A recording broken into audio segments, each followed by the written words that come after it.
Ҡуҙый Күрпәс менән Маянһылыу. Башҡорт халыҡ хикәйәте. Икенсе бүлек. Шул ваҡытта уның баш осонда осоп йөргән бөркөттәр батырҙың үҙен дә, атын да һәләк итмәксе булып, ҡот осҡос саңҡылдап, тырнаҡтарындағы таштарын ырғытырға керешәләр. Ағастың ҡуйы ботаҡтары аҫтына ышыҡланып тормаһа, һауалағы был дошмандарҙан ҡотола алмаҫ ине. Шулай ҙа юғарынан ҙур көс менән төшкән таштар ағастың ботаҡтарын һындырғылап, уларҙы бик һирәгәйтә. Шул арала яраланған айыуҙы алыҫыраҡ алып киткән януарҙар шул хәтле көслө ырылдап олой башлайҙар. Бынан батыр ҡаушай төшә. Шул ерҙә аты менән булған бәхетһеҙлек уны тағы ла нығыраҡ бошондора. Йондоҙ ҡашҡа яуыз сихырсыларҙың ҡот осҡос тауыштарына сыҙай алмай, ағас аҫтынан ситкә ташлана. Тап шул ваҡыт ҡанаттарын йәйеп ат өҫтөнә төшкән ике бөркөт үткер тырнаҡтары менән атты эләктереп алып, һауаға күтәрә лә урман араһына инеп юғала. Ә батыр бер ни ҙә эшләй алмай тороп ҡала. Бына шунан һуң инде Ҡуҙый Күрпәс йоҡоһонан уянғандай, ерҙән һәм күктән килгән януарҙарҙан бөтөнләй ҡурҡмаҫ була. Ҡылысын ҡулына тотоп, ҡот осҡос олоп торған януарҙарҙың туп-тура өҫтөнә ташлана.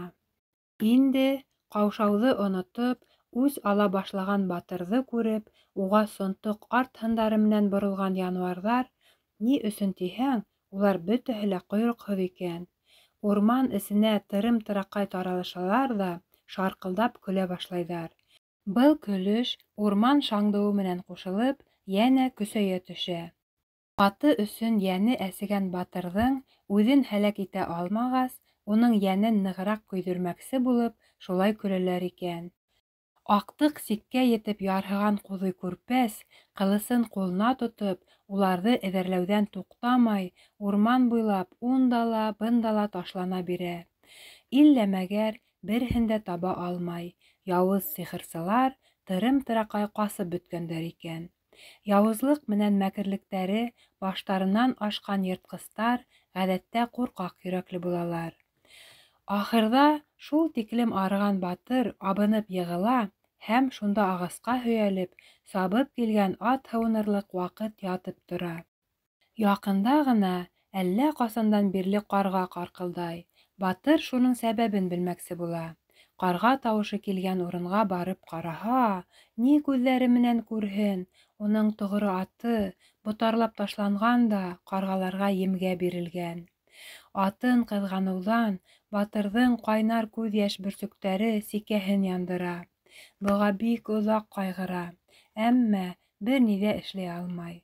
Ахырҙа тәрән соҡор ҡаҙа ла, атының төрлө яҡҡа ботарлап ташланған һөйәк-һаяҡтарын йыйып, эйәре менән бергә шунда күмеп ҡуя. Шунан ҡылысын ҡонона һалып: «Һин бер үҙең, минең яҡын дуҫым, юлдашым булып ҡалғайның», тип йылап ала һәм күмелгән атына ҡарап: «Кисер инде, тоғро атым, мин һине бер ҡасан да онотмам», тип артабан йәйәүләп үҙ юлына китә. Ҡуҙый Күрпәс 3-4 көн буйы ял белмәй көнө-төнө бара. 5-нсе тәүлеккә сыҡҡанда, ярҙарына оҙон-оҙон ҡамыш үҫкән, ҡаты ағышлы бер бәләкәй йылғаға килеп етә. Был Сарыбай батыр йәйләгән Ҡараһыу йылғаһы булырға тейеш, тип ҡыуана. Сөнки ул Мәскәй әбей һөйләгән ергә оҡшаған була. 5 көнлөк юлда бик арыған батыр ошо йылға буйында ял иткеһе килеп, һыу алып эсә лә ҡыуанысынан: «Мин инде Ҡараһыу йылғаһын тапҡанмын икән, Сарыбайҙы ла табырмын. Ә һыуын эскәнмен икән, Маянһылыу ҙа минеке булыр», ти. Шуға шатлана-шатлана, серле мәмерйәлә күргән Маянһылыуын күҙ алдына килтерә. Шунан инде арыуын да онотоп, оҙаҡ йоҡонан уянғандай булып, урынынан һикереп тора ла йылға ағышы буйлап йүгерә-атлай китә. Әммә оҙаҡламай аяҡтары талып туҡтай, артабан яй атлап бара. Йөрөшөн алыштырыуға уйҙары ла алышына. Ауыр көрһөнөп: «Аһ, дуҫым, яҡшы атым, йондоҙ ҡашҡа!» тип ҡысҡырып ебәрә. «Һин мине иң кәрәкле саҡта яңғыҙ ҡалдырҙың. Һине терелтер өсөн мин йылҡы өйөрҙәремдең, көтөүҙәремдең барыһын да аямай бирер инем. Икәүләп, һис шикһеҙ, Маянһылыуымды табыр инек. Йәне һөйгән йәре менән тоғро аты башҡортҡа бөтә нәмәнән дә ҡәҙерлерәк бит. Йәйәүләп мин Сарыбайҙың йәйләүен тиҙ генә таба алырмын микән, тип уйлай. Ә тапҡан хәлдә йыртыҡ сәкмән менән, ялан аяҡ, атһыҙ, ҡоралһыҙ көйө, ҡарун һәм тәкәббер Сарыбайға нисек күренермен икән? Икенсе яҡтан, бәлки, хан улы Айҡара солтан батырҙар менән көрәштә, уҫал арыҫландар һәм юлбарыҫтар аулағанда, йәки атта йөрөүҙә, мәргәнлектә ҡыҙға үҙен көслө һәм оҫта егет итеп күрһәткәндер. Маянһылыуҙың ошондай батырҙан мине өҫтөн һанауын мин ҡайҙан беләйем? Ә мин Маянһылыу менән атаһына таныш булмаған бер һөйкөмһөҙ башҡорт, ихлас күңелдән яратам тип әйтеүҙән һәм алып ҡасыуҙан башҡа ҡыҙға бер ни ҙә вәғәҙә итә алмайым. Сихырсылар ҡорған хәйләләрҙе дан менән йырып үткән, ә үҙҙәрен ҡыйрата барған һәм уҫал йыртҡыстар менән ҡаһармандарса алышҡан Айбарлы батыр хәҙер күҙе янып торған күҙҙәренән һәм алһыу биттәренән башҡа ҡоралы ла, көсө лә булмаған кәрһеҙ бер ҡыҙҙан еңелә, уның алдында ҡойолоп төшә. Шатлыҡлы уйҙарынан һағышлы уйҙарға күскән Ҡуҙый Күрпәс аҡрын ғына атлап, йылға ағышы буйлап, үҙ юлы менән бара бирә. Оҙаҡламай ул ҡамышлыҡ аръяғынан ниндәйҙер шау-шыу ишетә. Уға яҡынайған һайын тауыш көсәйә бара.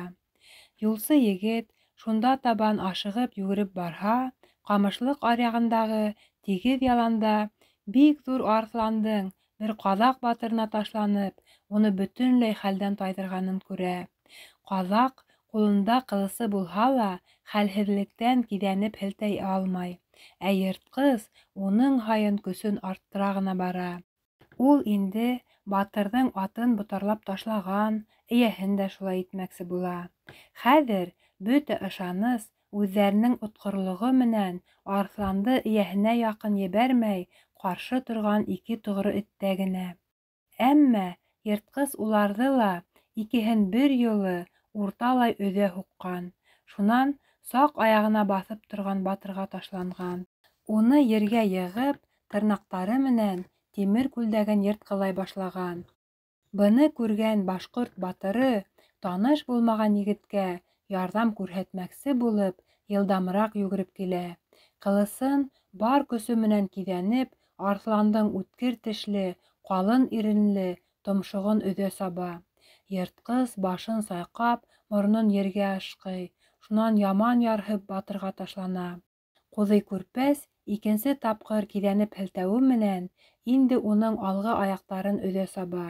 Ә өсөнсө тапҡыр һелтәнгәндә арыҫлан ергә һуҙылып йән бирә. Ул инде януарҙы ҡалдырып, һуштан яҙып, саҡ тын алып ятҡан ят батырға ярҙамға ташлана. Тәнен ҡарап сыҡҡас, уның яраланмауын, ә тотош иҙгеләнеүен күрә. Ул шунда уҡ йылғанан таҡыяһы менән һыу килтереп бөркә. Оҙаҡламай ҡаҙаҡ күҙҙәрен аса ла йәнә йома. Ҡуҙый Күрпәс тәүҙә Сарыбай йәйләүен күрһәтер кешене таптым тип ҡыуанһа, хәҙер уның үлеп барыуын күреп, өмөтөн өҙә. Бигерәк тә уға ярҙам күрһәтә алмауы өсөн борсола. Яраны уңалта торған шифалы үләндәрҙе белһә лә, был хәлдә уларҙың да файҙаһыҙ икәнен күрә. Оҙаҡ ҡына уйлап торғандан һуң, егетте йылғала ҡойондормаҡсы булып, иңбашына күтәреп, яр ситенә бара. Яҡшы ниәт менән уйлап табылған был хәтәр дауалау юлы имгәнеүсенең хәлен яҡшырта төшә. Дауалаусыны ҡыуандыра. Сөнки күңеле яҡшы кеше икенсе берәүҙең яҡшылығын күреп шатлана бит. Башҡорт батыры ҡаҙаҡты яр башына һалып сисендерә башлаған саҡта уның күҙҙәрен асып, ҡулдарын ҡыймылдатыуын күрә. Бынан ул ауырыуҙың ике сәбәптән, һыу бөркөүҙән һәм күтәреп килтереүҙән иҫенә килеүен аңлап ала. Шунлыҡтан ул һыу һоҫоп алып, уға ҡабат бөркә лә, шунан йәнә иңбаштарына күтәреп, үлтерелгән арыҫланы янына кире илтә. Шул ваҡытта инде ҡаҙаҡ егетенең тороп ултырып түбәндәге һүҙҙәрҙе әйтеүен ишеткәс, сикһеҙ ҡыуана. «Изгелекле батыр!» — ти ул. «Һин, арыҫландың үткер тырнағынан тартып алып, мине үлемдән ҡотҡарҙың. Инде мине үҙем ҡәҙер иткән ата-әсәмә, мине бүтән ағай-энеһенә ҡарағанда нығыраҡ яратҡан апайыма ҡайтарһаңсы. Әгәр ҙә шул апайым минең ҡарамағымда булһа, мин уны һиңә кәләш итеп бирер инем. Өҫтәүенә, яҡшы атымды ла ҡушыр инем. Әммә һин Ҡыҙырас башҡорт булғанлыҡтан, атайым һинең ише батырҙарҙы бик ҡәҙер итһә лә, быға ризалыҡ бирер тип ышана алмайым». «Атайың кем һуң һинең? Үҙең кем дә, апайың кем? Ниндәй ырыуҙан булаһың?» — тип һораша Ҡуҙый Күрпәс. «Минең атайым Сарыбай батыр», — тип яуап бирә ҡаҙаҡ. «Үҙемдең исемем Барлыбай, апайымдыҡы Маянһылыу, ә ырыуыбыҙ иң яҡшы ҡаҙаҡ ырыуҙарының береһе була». Шул ваҡыт Ҡуҙый Күрпәс: «Һин Маянһылыуҙың ҡустыһымы ни?» — тип ҡысҡырып ебәрә лә, Маянһылыуҙың исемен әйтеп, серем асылды буғай тип уйлап, телен тешләй. Ғашиҡ булған кеше эс серен бүтәндәрҙән түгел, хатта, мөмкин булһа, үҙенән дә йәшерер ине. Шунлыҡтан Ҡуҙый Күрпәс, үҙе асыҡтан-асыҡ һөйләүсе кеше булһа ла, ят кешегә йөрәк серҙәрен асҡыһы килмәй. «Хәҙер һинең атайың Сарыбай ҡайҙа?» — тип кенә һорай. «Бынан 2 көнлөк юлда», — тип яуап бирә ҡаҙаҡ егете. «Мин һинең кем икәнеңде, ҡайҙа барыуыңды белмәйем. Тик, хуш күңелле батыр, һинән шуны үтенеп һорайым. Зинһар, мине, хәлдән тайған бер кешене, бында ҡалдыра күрмә. Бер йыртҡыстан ҡотҡарып, икенсеһенә бирмәсе», — тип үтенә. Башҡорт батыры уны Сарыбай йәйләүенә илтергә ризалығын бирә. Быны ул үҙенең хуш күңеллелегенән бигерәк Маянһылыуҙы өҙөлөп яратыуынан шулай эшләргә була. Шул ерҙә ул эйәрҙең айылын сисеп ала ла, шуның менән Барлыбайҙы арҡаһына йөкмәп алып китә. Ҡуҙый Күрпәс үҙ йөгөнән екһенмәй, киреһенсә шатлана ғына. Сөнки Барлыбайға ярҙам ҡулын һуҙып, атаһы менән апаһының уға рәхмәт әйтеүҙәренә һәм ошо уңай менән уларға яҡынайырға өмөт итә. Барлыбай иһә үҙ тарафынан уға бөтмәҫ рәхмәт әйтә, мал, кейем-һалым бирергә вәғәҙә итә һәм үҙе менән бергә йәшәргә, атаһын ризалаштырырға һүҙ бирә. Үҙен Йылҡыбай тип таныштырған башҡорт батыры был вәғәҙәгә бик ҡәнәғәтләнеп, шәфҡәтле ҡаҙаҡты табыуына шатлана. Артабан был егет үҙемә дуҫ, бәлки эшемдә ярҙамсы ла булыр әле, тип ҡыуана. Шулай ҙа ул әле һыналмаған дуҫының хыянат итеп ҡуйыуынан ҡурҡа. Үҙенең бында ни өсөн килеүен дә, ҡайһы ырыуҙан икәнен дә, ысын исемен дә әйтмәй. Шулай итеп, Йылҡыбай: «Ҡуҙый Күрпәсте мин артабан шул исем менән йөрөтәм. Ҡаҙаҡтың бөтә вәғәҙәләренә башҡортса: ярар, Барлыбай, бының бөтәһен дә алда күҙ күрер», — тип кенә яуап ҡайтара һәм уны йөкмәгән килеш атлай бирә. 3-нсө көн тигәндә улар Сарыбай йәйләүенә килеп етәләр. Бында Сарыбайҙың үҙе менән ҡыҙынан башҡа бер кем дә булмай. Сөнки бөтәһе лә бер генә көнгә һунарға китеп тә 5 тәүлек буйы ҡайтмаған Барлыбайҙы эҙләргә ебәрелгән икән. Атаһы иң яратҡан улын, апаһы һөйөклө ҡустыһын күреүгә ҡыуанып бөтә алмайҙар. Уны үлемдән ҡотҡарып, йөкмәп алып килгән Йылҡыбай икеһенең дә ихлас күңелдән әйткән рәхмәт һүҙҙәрен ишетә. Маянһылыуҙың теге тылсымлы таҡтала кәүҙәләнгән шәүләһе генә лә Ҡуҙый Күрпәсте хайран ҡалдырғайны. Инде күҙ алдында ҡыҙҙың үҙен күргәс, егеттең ниндәй хәлдә булыуын үҙегеҙ уйлап ҡарағыҙ. Маянһылыу нескә билле, зифа буйлы, ап-аҡ түңәрәк йөҙлө булып, ике бите алһыуланып, күҙҙәре янып, күкрәге ҡалҡып тора, тауышы ла йөрәкте елкендергес булып яңғырай. Ҡустыһын үлемдән ҡотҡарғаны өсөн рәхмәт әйткән саҡта, Батыр ошо тауыштан телһеҙ ҡала. Аһ, был ваҡытта ниндәй көлкө булып күрендең һин, ҡуҙый күрпәс бахыр! Һиңә, минең кәңәшемде тыңлап, һоҡландырғыс йәшлек бөркәнсеген һирпеп, уны ҡарт итеп күҙ алдына килтерергә ине. Әммә һин мине аңламаның, йәки миңә ышанырға теләмәнең. Үҙең күргәндәргә ҡарағанда, күңелеңдән 100 тапҡыр мауыҡтырғысыраҡ матурлыҡты астың. Шунлыҡтан ҡойолоп төштөң дә, ҡуҙғалыу түгел, бер һүҙ ҙә өндәшә алмай ҡатып ҡалдың. Ошо хәлде күргән Сарыбай менән Маянһылыу һине ярты аҡыл тип уйланы. Әммә инде Барлыбай башҡорт егетенең көсө һәм ҡаһарманлығы хаҡында һөйләп биргәс, улар был уйҙарынан дүнеп, уны ҡәҙер итәләр һәм икенсе тапҡыр уға рәхмәт әйтәләр. Ә шул арала ярһыған йөрәген аҙ булһа ла тынысландырып, Маянһылыуға иҫе китмәйерәк ҡарарға тырышҡан Йылҡыбай уларҙың рәхмәт әйтеүенә: «Мин Барлыбайға осраҡлы ғына ярҙам күрһәттем.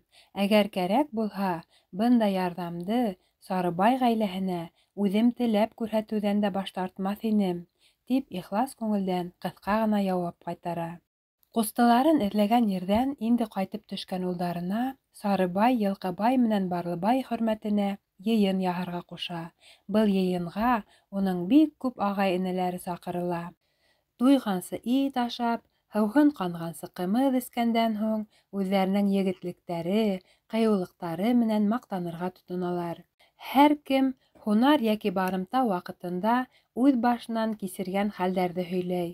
Был әңгәмәләрҙе оҙаҡ тыңлап ултырған Сарыбай ахырҙа һөйләнгән хәлдәрҙең ваҡлығынан эре генә көлөп ҡуя ла ҡасандыр үлтерелгән юлбарыҫ тиреһен күрһәтеп маҡтана башлай.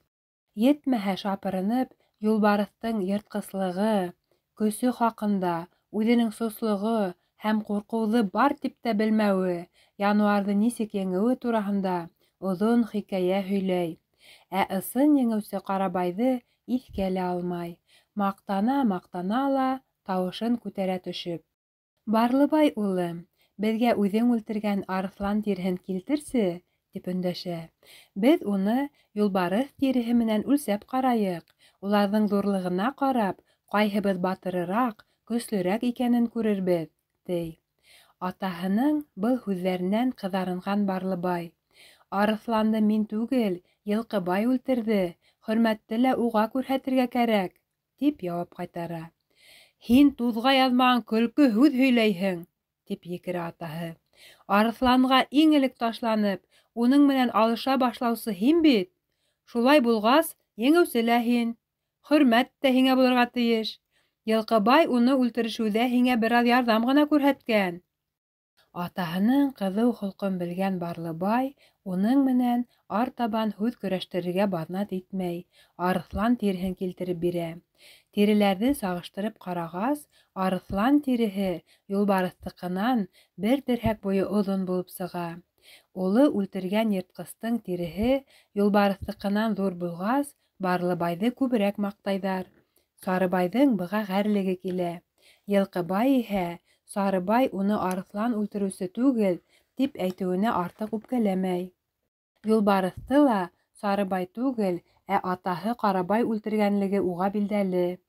Йылҡыбай үҙе теләмәһә лә, Сарыбайҙың мин үлтерҙем тип шапырыныуы өсөн инде бик хурлана.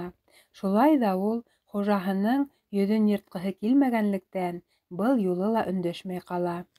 Иртәгеһенә Барлыбай алдан вәғәҙә итеүе буйынса үҙен үлемдән ҡотҡарыусыға мал-тыуар менән кейем-һалым бүләк итергә атаһынан рөхсәт һорай. Сарыбай быға ризалығын бирә. Бындай ҡыйыу егет барымтаға барғанда йәки йәйләүҙе һаҡлағанда кәрәкле кеше булыр, тип уйлап, уға үҙендә торорға рөхсәт итә. Барлыбай һүҙен тыңлағаны өсөн атаһына рәхмәт әйтеп, Йылҡыбайға биргән вәғәҙәһен үтәргә ашыға. Әммә ул Йылҡыбайҙың эйәрле ат менән сәкмәндән башҡа бер ни ҙә алырға теләмәүен белгәс, бик ғәжәпләнә. Ҡаҙаҡтар араһында һирәк осрай торған бындай малға ҡыҙыҡмаусанлыҡ холҡон күреп, Барлыбай дуҫын йәнә нығыраҡ ярата башлай. «Әйтсе, дуҫҡайым», — тип һорай ул, «үҙ тыуған ереңдән шул тиклем алыҫ яҡтарға ниндәй йомош менән килеп сыҡтың?» Ошондай һорауҙың бирелеүен гел көтөп йөрөгән Йылҡыбай күптән уйлап ҡуйған әкиәтен һөйләп бирә. «Атайым үҙенең ҡәрҙәш ырыуҙары менән Яйыҡҡа ҡойған Һаҡмар йылғаһы буйында йәйләй ине. Көндәрҙән бер көндө беҙ һунарҙан арып ҡайтып, бик ҡаты йоҡоға талдыҡ. Шул ваҡытта бер төркөм ҡаҙаҡтар ҡапыл килеп йәйләүҙе баҫалар ҙа, йылҡы өйөрҙәребеҙ менән бүтән малдарыбыҙҙы әйҙәп китәләр. Беҙ барымтасылар артынан ташландык, ҡыуып етеп һуғыша башланыҡ. Әммә улар беҙҙең һәр беребеҙгә 10 кеше тура килгәнлектән, бөтәбеҙ ҙә ҡыра һуғып, яраланған ағайым менән мине, күҙҙәребеҙҙе бәйләп, үҙҙәре менән алып киттеләр. Беҙҙе ни эшләтмәксе булғандарын мин белмәйем. 10 көнлөк юл үткәндән һуң, туй ҡороп ятҡан бер ауылға килеп туҡтанылар. Беҙҙе урлаусылар бында иҫергәнсе ҡымыҙ эстеләр ҙә ҡаты йоҡоға сумдылар. Шул ваҡытта мин, күҙемдең бәйен сисеп, иң яҡшы ат һайлап менеп, ҡылыс алдым да, ҡайҙа барғанымды ла белмәй, баш һуҡҡан яҡҡа сабып киттем. Шулай итеп, 15 тәүлек буйы юлда булдым. Ошонан алыҫ түгел ерҙә мин атымдан айырылдым. Ул төндө туғайҙа үлән утлап йөрөй ине. Ҡапыл ҡамышлыҡ араһынан юлбарыҫ килеп сыҡҡан да, атымды йыртҡылап, ҡамышлыҡҡа алып инеп киткән. Мин уның хатта эйәрен дә таба алманым. Шунан һуң йәйәүләп 3 көнлөк юл үткәс, Арыҫлан менән алышҡан һине осраттым һәм үҙеңә ярҙам ҡулы һуҙыу бәхетенә ирештем. Быны ишеткән Барлыбай, ғүмерлек дуҫ булырға вәғәҙә биреп, Йылҡыбайҙы ҡосаҡлап ала. Уйламағанда, Сарыбай ғаиләһе менән бергә йәшәү бәхетенә ирешкән Йылҡыбай Маянһылыуҙы көн дә күреп һөйләшә башлай. Ҡайһы саҡта уның йомошон да үтәй. Ҡыҙ еңгәләре менән бейә һауырға йөрөгән саҡта, егет уға бейәләрен тотоп бирергә ярҙамлаша, ә Маянһылыу һиҙҙермәй генә уға күҙ төшөргөләп ҡуя. Егеттең оҙон буйлы, киң күкрәкле, батырҙарсаһыны ҡыҙға бик оҡшай. Бөтәһе лә яҡшы бара. Әммә йомшаҡ күңелле, оялсан Йылҡыбай кире ҡағып ҡуймағайы тип, Маянһылыуға үҙ уйын әйтергә баҙнат итмәй. Ул әле уның кейәүе Айҡараны яратыу-яратмауын да белмәй. Быны ул дуҫы Барлыбайҙан һорашып белергә тырыша. Яратҡан ҡустыһы Барлыбай иһә, апаһының бөтә серҙәрен белгәнлектән, Маянһылыуҙың Айҡара Солтанды яратмауын һөйләп бирә. Хан улы, үҙе ҡарһаҡ, үҙе аҡһаҡ һәм көмөрө, етмәһә, бик уҫал холоҡло бер әҙәм икән. Бай һәм хан улы булғанлығы өсөн генә абруйлы икән. Атайым шуға ҡыҙығып, хан менән туғанлашмаҡ була. Маянһылыуҙы уның улына көсләп бирә. Беҙ инде көн дә Айҡараның туй яһарға килеүен көтәбеҙ. Апайым миңә бик йәл. Ошо һүҙҙәрен әйткәс, Барлыбай йылмайып ҡуя. «Был ни тигән һүҙ?» — тип һорай Йылҡыбай. «Дуҫым», — ти Барлыбай, бер аҙ уйлап торғас, «беҙҙең ғаиләлә атайым бер кемгә лә һөйләмәҫкә ҡушҡан бер сер бар. Бәлки, бының һиңә һис кәрәге лә юҡтыр. Шулай ҙа дуҫтар араһында йәшерен нәмә булырға тейеш түгел. Апайым Маянһылыу бала саҡтан уҡ атайымдың элекке дуҫы, башҡорт батыры Ҡарабай улына әйттерелгән булған. Апайымдың йәше етеп, буйға үҫкән һайын, һылыулығы ла арта барып, даны бөтә илебеҙгә таралды. Иң яҡшы ырыуҙарҙың күп кенә батырҙары уны яусылатып, бай ҡалым бирергә вәғәҙә иттеләр. Шунлыҡтан атайым, бик маһайып китеп, бөтәһенең дә, шул иҫәптән атаһынан йәшләй етем ҡалған Ҡарабай улының да һорауын кире ҡаҡты. Ә артабан бүтән батырҙарҙың һәм Ҡарабай улының йөҙәтеүенән ҡотолор өсөн, апайымды Айҡараға биреп, уның атаһы менән ошонда, уның иленә күсеп килергә һүҙ ҡуйышты. Шул көндән алып Маянһылыу Айҡараны яратмай башланы. Ҡарабай улын бер ваҡытта ла беҙҙең йәйләүгә килмәгәнлектән, күргәне булмаһа ла, уның егетлеге һәм сослығы хаҡында бик күп маҡтау һүҙҙәре ишеткән апайымдың уға барғыһы килә. Мин бая шунлыҡтан апайымдың әле булһа ла ғәрипкә түгел, батыр егеткә барғыһы килеүенән уйлап көлдөм дә инде. Барлыбайҙың был һүҙҙәрен ишеткән Йылҡыбай Маянһылыуҙың Ҡарабай улын яратыуын белеп шатлана. Ә үҙе был хаҡта уға ҡасан, ҡайҙа күреп әйтергә белмәй. Оҙаҡ баш ватҡандан һуң бының әмәлен таба. Үҙе бергә йәшәгән дуҫы Барлыбайҙың тирмәһе Маянһылыу торған тирмәнән алыҫ булмай. Ҡатын-ҡыҙҙар бейә һауырға йәки ҡымыҙ әсетергә китеп бөткән саҡта Маянһылыу үҙ тирмәһендә берәй нәмә сигеп ултырыусан. Һәр ваҡыт үҙ тирмәһендә яңғыҙ ҡалған Йылҡыбай тап ошо хәлдән файҙаланырға була. Ул бер кемдең дә исемен телгә алмай, үҙенең ил ҡыҙырып йөрөүен, башынан уҙған хәлдәрҙе, уй-кисерештәрен белдергән кинәйәле йыр уйлап сығара. Маянһылыуҙың да үҙ тирмәһендә яңғыҙ ултырыуын белеп, ул үҙенең яғымлы тауышы менән һәр ваҡыт ошо йырын йырлай. Тәүҙә һөйләгәнебеҙсә, иҫкәрмәҫтән генә башҡортҡа күҙ һалырға яратҡан Маянһылыу уның йырҙарын тыңлауҙан да баш тартмаған. Ҡыҙҙың яратыуы ғына кәрәк, унан үҙе үк ҡарсыға һымаҡ ҡулға килеп ҡуныр. Ҡыҙҙарҙың ҡыҙығыуы ары сапҡан һайын көсөн арттыра барған яҡшы аттың ғәҙәте менән бер ул. Шуның кеүек үк Маянһылыуға ла Йылҡыбай көндән-көн һөйкөмлөрәк булып күренә башлай. Уның моңло тауышы менән уйға ҡалдырыусан йыры егетте ҡыҙ йөрәгенә яҡынайтҡандан яҡынайта бара. Йырҙы тыңлаған һайын, уның һәр һүҙен ятлап, хәтерендә ныҡ ҡалдыра барған Маянһылыу был һүҙҙәрҙең кемгә төбәлеүен түҙемһеҙлек менән белгеһе килә башлай. Ул бында үҙе һәм тәү башлап әйттерелгән кейәүе Ҡоҙой Күрпәс кисергән хәлдәргә күп оҡшашлыҡ таба. Әммә уның Ҡарабай улы булыуын башына ла килтерә алмай.